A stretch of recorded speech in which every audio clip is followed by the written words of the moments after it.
Radio Publique Africaine.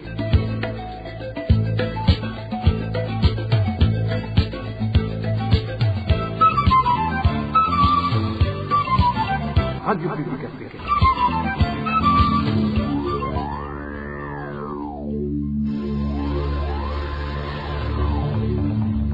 C'est le moment de suivre le journal parlé en français. À la présentation, Eloge Diva, Lemesha. Merci d'écouter la radio publique africaine. Bonsoir et bienvenue dans le journal de ce 10 mars 2025, dont voici les grands titres.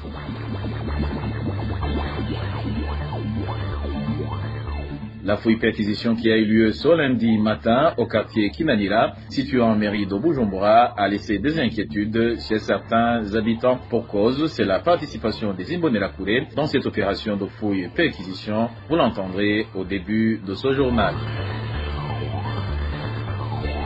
Et puis les habitants de la commune de Bubanza qui se font soigner à l'hôpital de cette commune demandent que la problématique de manque d'eau qui s'observe depuis une année soit résolue. Et enfin, nous allons nous rendre en province de Mwaro où l'organisation CREDEJ qui s'intéresse au développement de la jeunesse alerte sur les abandons scolaires de jeunes filles qui s'y remarquent. Plus de 500 jeunes filles ont déjà abandonné l'école pour seulement cette année scolaire en cours. Voilà pour les titres, le développement, c'est dans un instant.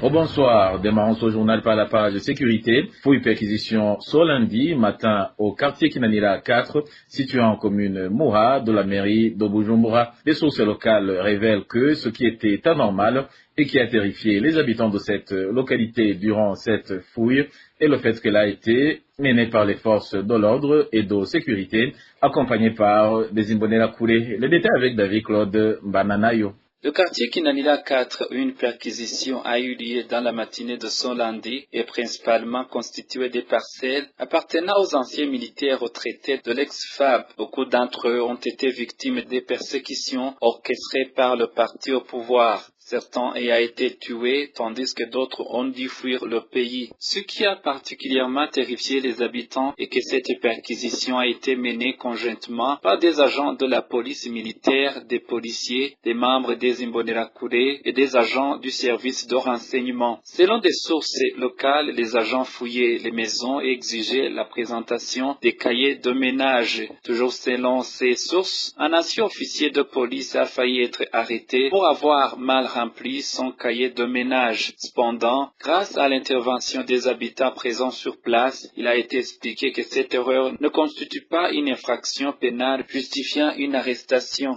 Les habitants pensent que cette perquisition pourrait être liée à un conflit entre cet ancien officier de police et le chef du quartier, membre du parti au pouvoir. Ce dernier aurait tenté il y a quelques jours de faire arrêter l'officier en apportant des uniformes policiers à son domicile, mais l'officier a déjoué ce piège. Selon les résidents, le chef du quartier aurait utilisé les agents de sécurité pour servir ses propres intérêts dans ce conflit personnel. Merci à toi David Claude Bananayo. Et en actualité politique, lycée Rapide Seruka demande la démission collective de tous les membres de la commission électorale nationale indépendante CENI en sigle pour manque de neutralité et risques liés au processus électoral en cours.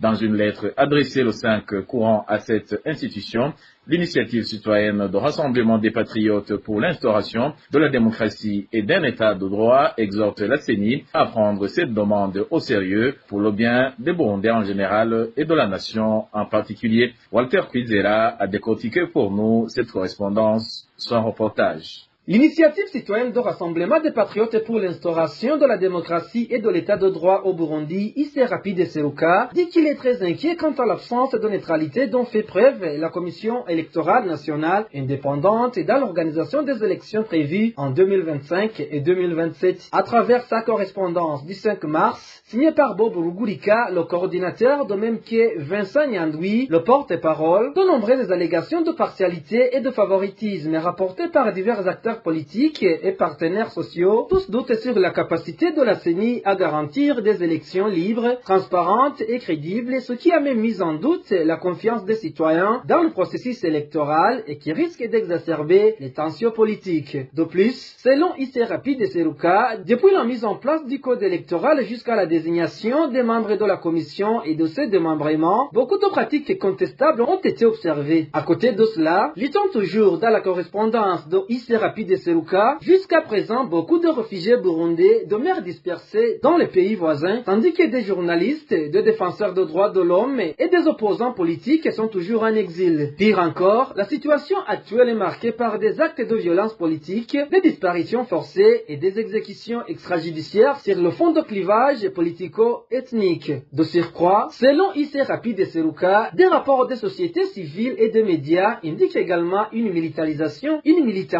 croissante du pays avec des entraînements paramilitaires obligatoires et des distributions des armes au niveau national. À côté de cela, on ne peut pas oublier, l'enrôlement forcé de jeunes burundais dans le conflit à l'est de la République démocratique du Congo ne fait qu'aggraver la situation et présente un risque de régionalisation du conflit. Et tout cela, selon IC Rapide et Seruka, ne fait que contredire le code électoral qui prévoit que les élections ne doivent pas seulement être libres, régulières et transparentes, mais aussi que la campagne électorale ne se déroule pas de manière à inciter à la violence ethnique ou toute autre manière contraire à la loi. Par ailleurs, selon toujours IC Rapide et Seruka, à travers la même correspondance, l'expérience des élections de 2010, 2015 et 2020 a montré que des élections biaisées, non inclusives, peuvent conduire à des crises politiques majeures. Ainsi donc, l'audit Initiative citoyenne de rassemblement des patriotes pour l'instauration de la démocratie et de l'état de droit demande la démission immédiate de tous les membres de la CENI afin de restaurer la confiance dans l'institution électorale, tout en appelant également le gouvernement à initier un dialogue national inclusif, préalable, indispensable à la nomination de nouveaux membres impartiaux et crédibles, capables d'assurer un processus électoral transparent et équitable. Merci à toi, Walter Kwizera, et des habitants de la zone Gisenyi, située en commune et province Makamba, dénoncent l'attitude des policiers de cette zone qui les brutalise et les emprisonne dans l'objectif de les soutirer de l'argent. Ces habitants précisent que les policiers de cette zone leur signifient en les arrêtant qu'ils soupçonnent qu'ils sont des Congolais et sont relâchés après avoir versé des pots de vin. Clovis Nyonzima nous en dit plus. Les habitants de la zone Gisenyi en commune Makamba indiquent que le comportement affiché par les policiers de cette zone est nouveau pour eux. Selon un citoyen qui s'est entretenu avec la RPA, ces policiers trouvent coûte que coûte un moyen d'autocoffrer pour sortir du cachot après les avoir soudoyés. Un exemple le plus récent est celui de samedi dernier, témoigne ce citoyen. Samedi dernier, ces policiers ont croisé un homme et une fille qui venaient de la paroisse de Makamba. Ils ont commencé à les accuser d'être des Congolais. Par peur, cet homme a vite pris la fuite et la fille a été conduite au cachot où elle est restée une nuit. Le chef de colline où vit cette fille n'a pas digéré la nouvelle et s'est rendu au poste de police pour éclaircir la situation. Le chef de colline où vit cette fille, après avoir appris ce qui lui est arrivé, s'est rendu au poste de police en compagnie des parents de la fille qui lui apportaient son identité. La fille a fini par être libérée, mais moyennant une somme de 50 000 francs. Malheureusement, aucune quittance n'a été délivrée. Actuellement, les habitants de la zone Gisenyi éprouvent beaucoup de peur quand ils sont dans la rue et font savoir qu'ils ne comprennent pas comment une personne peut être arrêtée injustement, juste pour trouver un moyen de lui soutirer de l'argent, et demandent aux supérieurs de ces policiers de les ramener à l'ordre, car même les Congolais ont le droit de vivre au Burundi. Et poursuivant ce journal par la page gouvernance, un petit groupe d'employés prend en otage la Sosumo. Ce groupe détourne les ressources de l'entreprise à des fins personnelles, selon une lettre rendue publique par des travailleurs. Dans ce courrier adressé au directeur général, il dénonce également le pillage des richesses de la dite société par ce groupe à travers des manœuvres frauduleuses. Le point avec Digne Karondo. Dans une lettre adressée au directeur général de la SOSOMO, des employés dénoncent des pratiques frauduleuses menées par un groupe de 10 à 12 travailleurs qui imposent leur volonté au sein de l'entreprise. Selon ces employés, malgré les fautes commises par ce groupe, aucune sanction ne leur a été infligée jusqu'à présent. Un travailleur cite un exemple l'utilisation des ressources de l'entreprise pour des activités personnelles. Il y a un groupe qui fait la pluie et le bon temps sans que personne ne puisse les empêcher. Une personne peut prendre un véhicule et le carburant de l'entreprise, l'utiliser pour ses propres besoins, comme aller cultiver, récolter ce qu'elle a planté, ou même irriguer ses cultures avec son propre matériel. Elle utilise tout ce qu'elle veut pour ses activités.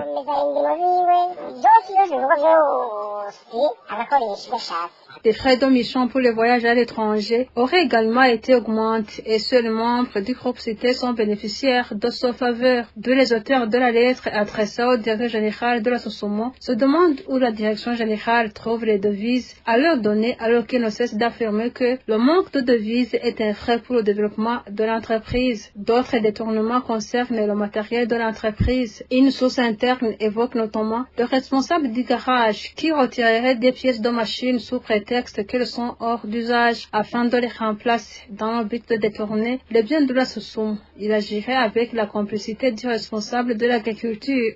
Le chef de garage, Nikuze Arnaud, et ses apprentis démontent des pièces essentielles des machines neuves et trompent les responsables en prétendant qu'elles sont défectueuses et doivent être envoyées à Bujumbura.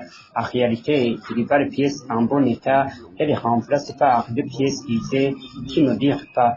Il collabore aussi avec le responsable du secteur agricole qui gère le garage.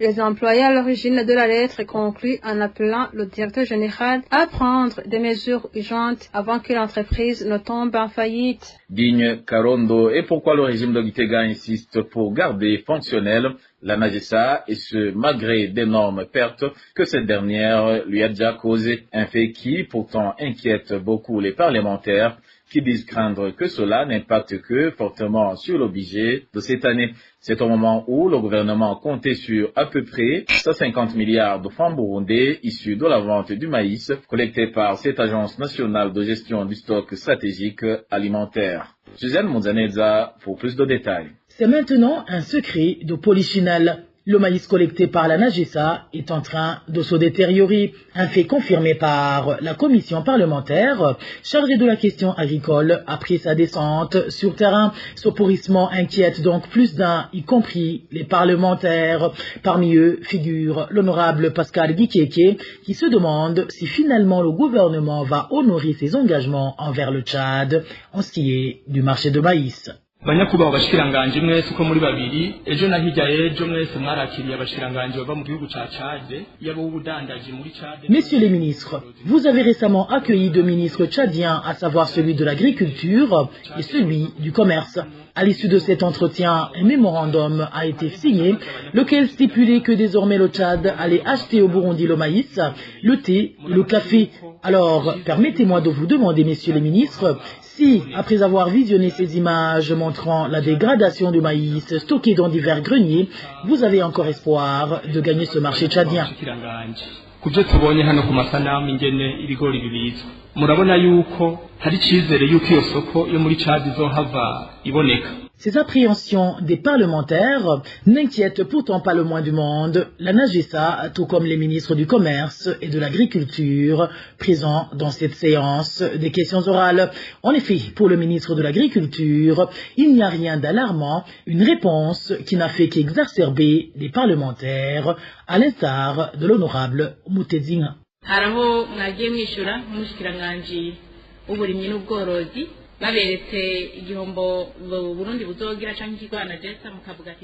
Quand on vous montre le manque à gagner déjà enregistré, vous vous contentez de dire seulement que vous avez tiré une leçon de votre défaite. Franchement, est-ce que vous trouvez cette réponse suffisante au moment où vous devriez nous dire comment vous comptez recouvrer tout cet argent? Ce qui est clair, c'est que vous-même, vous ne savez pas comment vous allez vous en sortir, car vous n'avez jusqu'à présent pas aucun marché d'écoulement, mis à part les rares marchés internes que vous avez là aussi déclinés car jugés inférieurs à vos exigences. En fait, vous-même n'avez aucun espoir de voir ce maïs trouver preneur un jour.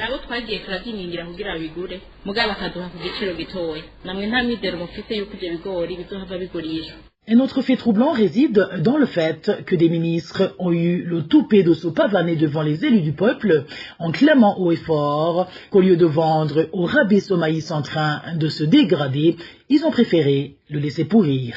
Nyakubahwa Mushikiranganji yaratwishuye ati harabaye gutunganya inama itumiwemwo abafise amahinguriro y'ibigori.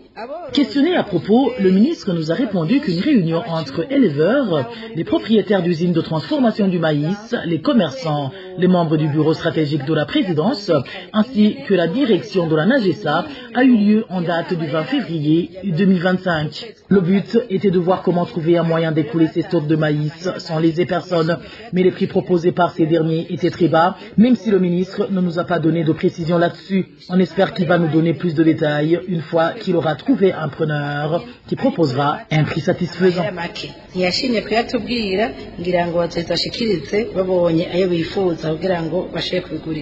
N'est-ce pas que le ridicule ne tue pas? Au lieu de vendre au rabais pour au moins récupérer le maximum possible d'argent injecté dans ce projet par le gouvernement, la NAGESA a préféré en faire don à la Zambie, un don qui a coûté près d'1 milliard de nos francs à l'État, comme le révèle la présidente de la commission parlementaire en charge des questions agricoles.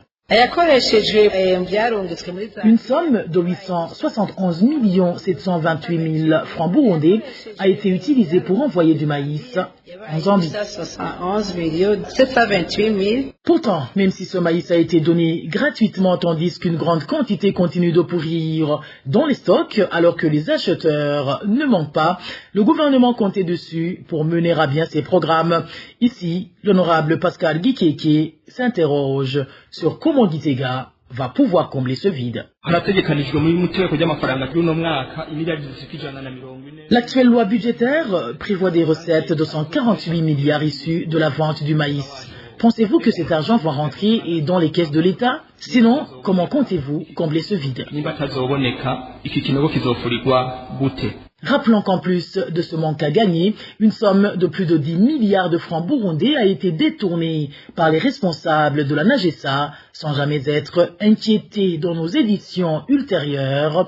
Nous vous parlerons du manque de planification qui serait à l'origine de tout ce cafouillage. Merci à toi, Josiane. Mouzaneza est en page santé. Plus de 700 jeunes d'une tranche d'âge comprise entre 15 et 24 ans ont été contaminés du VIH-Sida durant l'année dernière, annonce faite par la présidente de l'ANSS Santé Plus au cours de l'émission Ijamboni Gwawe de ce samedi. Jeanne Gapia fait savoir que ce chiffre est très inquiétant dans la lutte contre cette maladie, malgré la présence de médicaments antirétroviraux au pays.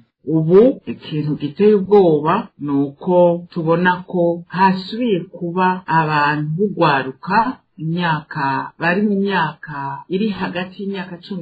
On a constaté qu'il y a hausse du taux de séroprévalence chez les jeunes ayant un âge compris entre 15 et 24 ans, ce qui est alarmant. Le rapport du PNUS de l'an dernier, en 2024, montre que plus de 700 cas ont été diagnostiqués séropositifs chez les jeunes de cette catégorie d'âge. C'est un effectif significatif, c'est terrible. Je disais aux personnes avec lesquelles on discute souvent que parmi les nouveaux cas dépistés, on trouve le VIH beaucoup chez les jeunes. Actuellement, nous les personnes vivant avec le VIH, nous avons la chance d'avoir des ARV. Nous sommes bien, on ne peut pas nous distinguer des non-porteurs du VIH, mais nous l'avons toujours et vivons avec ce virus. Il n'y a pas de médicaments ou traitement curatif, même si ça arrive que des personnes affirment avoir guéri grâce aux prières. Moi aussi, je prie et je ne nie pas que Dieu peut guérir. Il guérit même d'autres maladies plus graves. Je demande seulement de la vigilance. Moi, par exemple, la charge virale était indétectable depuis 2003, donc bientôt 24. Je ne suis pas guérie. S'il arrive que j'arrête le traitement, le virus réapparaîtra. Et si je m'en conduise, je contaminerai les autres.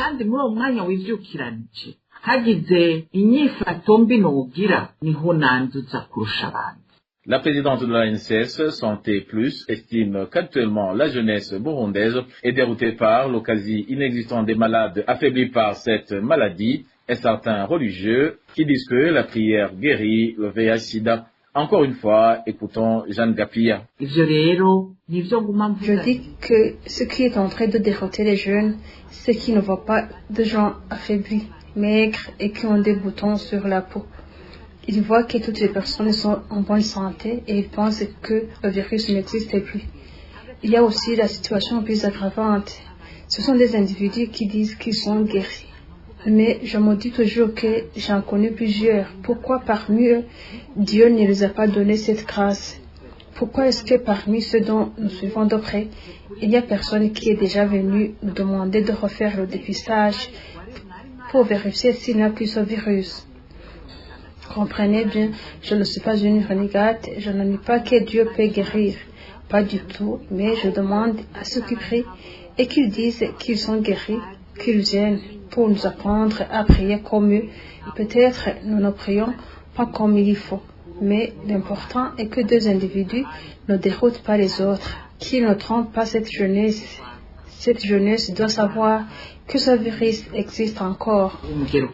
Dans nos éditions de ce mardi, l'on vous parlera des autres groupes, des gens menacés par le VIH-Sida au Burundi. Et restons dans le domaine de la santé pour nous rendre à l'hôpital de la commune Bubanza qui connaît un manque d'eau potable depuis une année. Des citoyens qui vont se faire soigner à cet établissement sanitaire font savoir que cette situation rend difficile leur vie. Les détails avec Rémi Delagakura. Cet hôpital qui face au manque d'eau est situé dans le secteur de Chona, en zone de Gahongore. Nos sources indiquent que ce manque d'eau vient de durer toute une année. Elle indique aussi que la situation rend difficile leur vie. Si tu vas te faire soigner à cet hôpital ou si tu accompagnes un malade, tu dois te munir de bidons d'eau car il manque d'eau depuis une année. Même les femmes qui vont accoucher, qui utilisent beaucoup d'eau, elles doivent apporter de l'eau pour la lessive ou d'autres besoins. Les mêmes sources se lamentent que cette situation semble manquer de solutions alors que l'administration la connaît depuis longtemps. Le chef de zone, le chef de colline et le chef de la sous-colline, tous connaissent ce problème de manque d'eau et même les autres administratifs. D'ailleurs, le chef de zone et le chef de secteur habitent tout près de cet hôpital.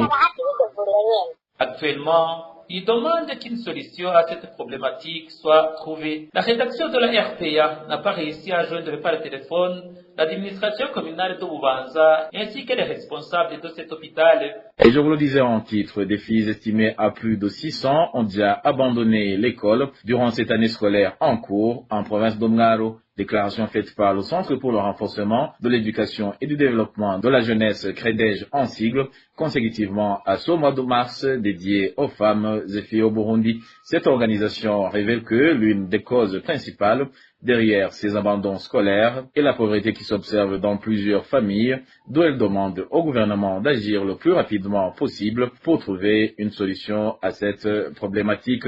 Je vous propose d'écouter Arsène Arakaza. Il est le président du CREDEJ. Et au moment où le monde entier vient juste de célébrer la journée internationale des femmes, le Centre pour le renforcement de l'éducation et le développement de la jeunesse CREDEJ est vraiment préoccupé par les cas d'abandon scolaire qui s'observent dans la province d'Omwalo, où nos rapports font état de 600 filles au cycle fondamental qui ont abandonné l'école au cours du premier trimestre de l'année 2024-2025.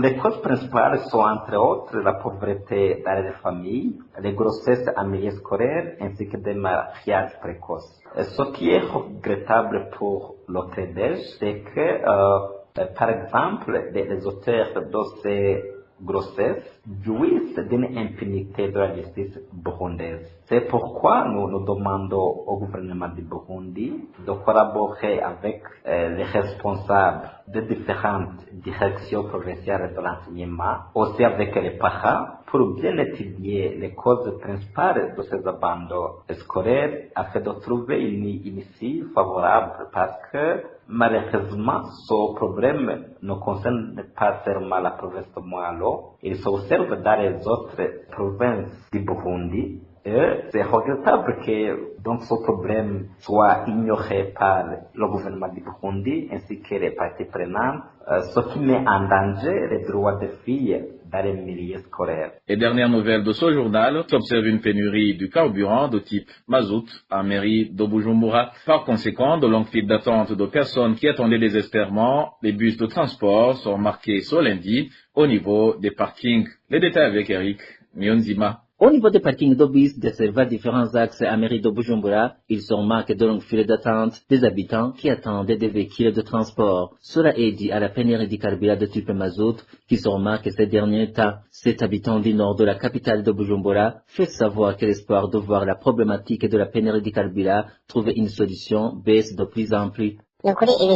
Franchement, les déplacements en mairie de Bujumbura sont devenus un casse-tête et nous n'avons plus d'espoir qu'une solution à la problématique de manque de carburant va être trouvée, car même au niveau des quartiers, les files d'attente sont remarquables partout. Je peux donner l'exemple de Kamenge, Kinama, Charama, Lubirizi, etc.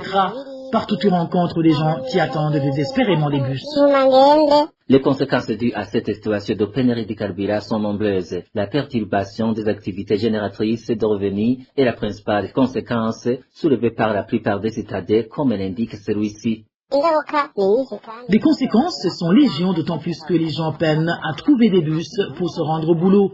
Notre souhait, c'est que le gouvernement puisse trouver une solution. La rédaction de la RPA n'a pas encore réussi à joindre par téléphone Abraham Wizeye, ministre de l'énergie, pour recueillir sa réaction. Et voilà, chers auditeurs de la radio publique africaine, c'est par ce reportage d'Eric Niyonzima que le journal de ce 10 mars 2025 se termine. Merci pour votre écoute et je remercie également mes collègues de la rédaction et de la technique pour leur parfaite collaboration. À la présentation de ce journal, vous étiez avec Eloge Divin Lemesha. Je vous souhaite une excellente soirée.